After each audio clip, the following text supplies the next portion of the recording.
Assalamualaikum, ya, kita berjumpa lagi dalam siri kedua dalam penerangan item-item yang kita perlu ada untuk menggunakan printer L1800 secara auto roll to roll, ya. Item yang kedua, ya, yang perlu kita ada ialah Acrorik. Acrorik ini dia lebih kurang softwarenya, ya. Acrorik, ya, saya menggunakan Acrorik 9.03. Ya, saya menggunakan 9.03, di mana sebelum kita mencetak, ya, kita perlu setting terlebih dahulu di settingan yang ada di sini, ya.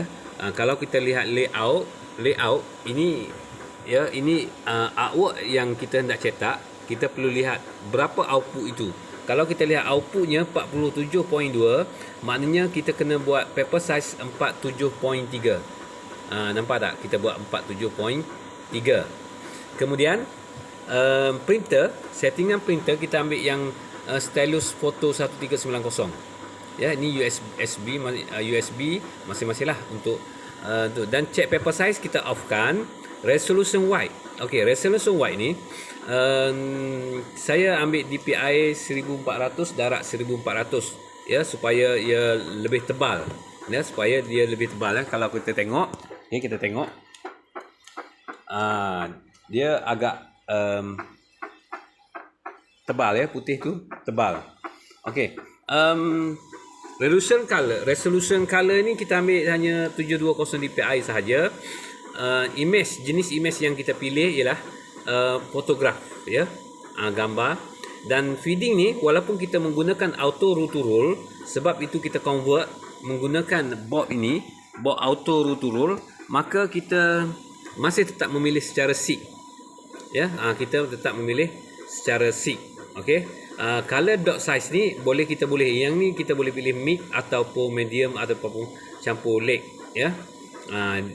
Okey, kemudian settingan yang seterusnya ialah color. Okey, dalam color ni biasanya kita bagi tumpuan di sinilah, di mana susunan damper kita, susunan color kita YK, white, magenta, cyan.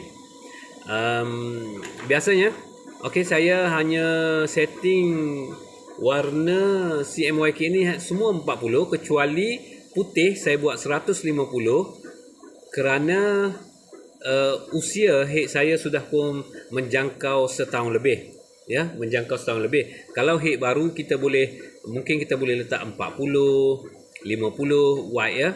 Biasa kita letak 50 lah, sebab ini head telah pun menjangkau setahun lebih, maka saya letak dia 150 tinggi, ya. Dan selepas color kita ada settingan yang seterusnya. Mana settingan seterusnya ni? Settingan white. White kita pilih yang ni, dia ada banyak, ya. Dia ada banyak, tapi kita pilih yang 100 ni. Kemudian pixel saya ambil 555. Biasa orang buat 333 sahaja. Ini kerana head lama. Puncanya kerana head lama. Saya tinggikan dia, ya.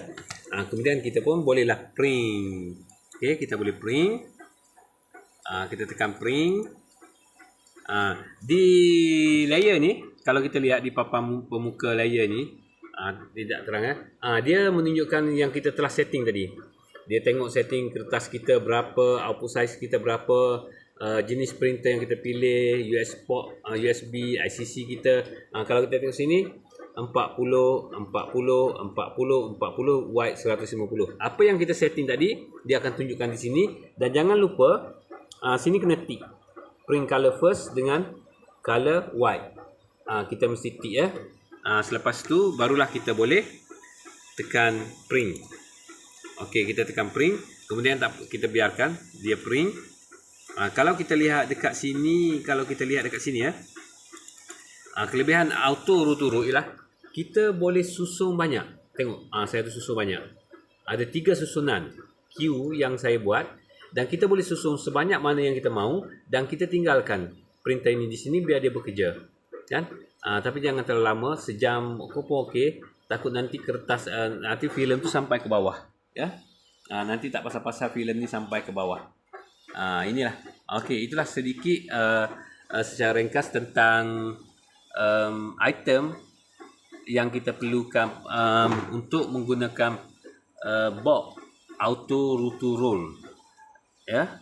Sekian, terima kasih. InsyaAllah kita jumpa lagi dalam siri ketiga. Kita berkenalan pula dengan saya akan terangkan pula berkaitan dengan box yang ini RND2 auto roto roll. Ada bunyi tadi ya. Tadi dia mengundur. Maknanya dia itu telah dihabis. Dia mengundur dan dia akan clean sekejap. Dia akan cucikan head. Kemudian dia akan cetak kali yang kedua. Okey, kalau kita lihat ini dia sudah habis printing. Okey, ya. Dia sudah habis printing. Dia akan bergerak sendiri dan dia akan terus sambung. Dia akan terus sambung. Maknanya tadi kalau ada 3, sekarang ada 2 lagi queue kita. Okey, sekian, terima kasih.